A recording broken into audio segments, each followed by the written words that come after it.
తెలిసింది. రూల్ ఏంటో తెలుసా?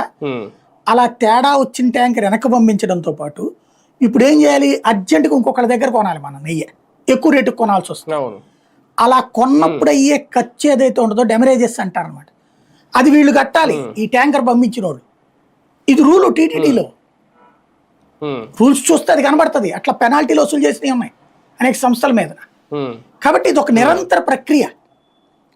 దాన్ని అందులో కల్తీలు చేసేవాడు ఉంటాడు, పట్టుకునే వాళ్ళు ఉంటారు, ఇట్లాంటి ఎప్పుడు జరిగేది. కానీ ఇక్కడ బాధేసింది ప్రతి హిందువు ఆవేదన చెందినటువంటి పాయింట్ ఏంటి అంటే పంది కొవ్వు, ఆవు నెయ్యి, ఆవు కొవ్వు పవిత్రంగా భావించేటటువంటిది ఒకటి, అసహ్యంగా భావించేది ఒకటి, అయ్యి కలిపారన్నటువంటిది. ఇప్పుడు అసలు ఆ ప్రస్తావనే లేదు సిబిఐ ఆర్గ్యుమెంట్ లో. ఒక రకంగా ఇది కొంచెం ఆనందించాల్సిన అంశమా?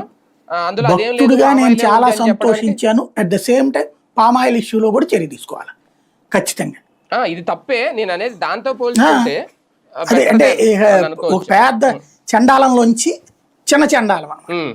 ఇదైనా సరే చర్య తీసుకోవాలి. ఇది వాళ్ళ యొక్క డైరీలలో పామాయిల్ తయారు చేసే ఇది ఉంటే అది అంతవరకే. టీటీడీకి అది సప్లై చేశారు లేదనేది తేలాలి. ఇక్కడ ప్రాబ్లం ఏంటంటే అది కన్ఫామ్ కాదు. టీటీడీతో పాటుగా ఇంకో 6 ఆలయాలకు కూడా వీళ్ళు చేస్తున్నారని పెట్టారనమాట. అయితే